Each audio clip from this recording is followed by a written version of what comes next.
Wayside School, Chapter 11, Voices. "My name is Mr. Gorf," said the man who stepped out of the closet. And surprising as it may seem, the children weren't afraid. It was his voice. His voice was full of comfort and wisdom, like an old leather chair in a dusty library. It didn't matter what he said, it felt good just to listen to him. He was a handsome man with neatly combed brown hair and clean fingernails. He carried a brown briefcase. Nobody even noticed that his nose had 3 nostrils. "Since I am going to be your teacher for the next few months, let me tell you a bit about myself. I was born in the Himalayan mountains in a town called Kathmandu." "Kathmandu," said Terence. "Cool." Everyone laughed. They weren't laughing at Terence. There was just something about the name of the city and the way Terence said it. Terence's voice was like a rusty drain pipe. "Have you ever been married?" asked Allison. Allison's voice was like a cat walking across a piano. "No, I'm a bachelor," said Mr. Gorf. Allison smiled, greatly relieved.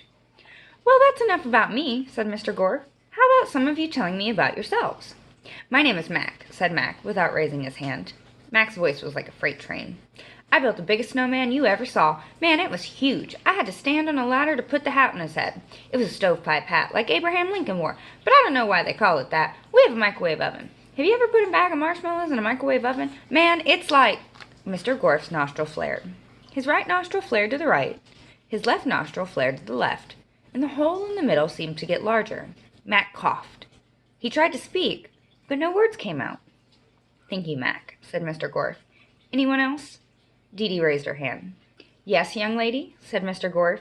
Dee giggled. She liked the way he said young lady. "My name is Dee," she said. Her voice was small, but full of energy, like a super ball. "I like soccer and Ninja Turtles. My favorite—" Mr. Gorf's nose flared.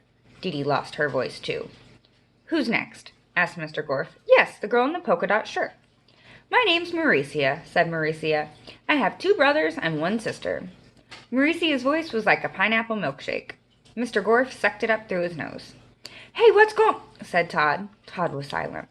"Look at his nose!" shouted Eric Bacon. "It has—" Eric Bacon had nothing else to say. "Nobody say anything," Ginny tried to warn. Her voice disappeared up Mr. Gorf's nose. Soon the class was quiet. Mr. Gorf's middle nostril had snorted all their voices. Except for Allison. She remained silent. She knew she'd only get 1 chance to speak, and she had to wait for just the right moment.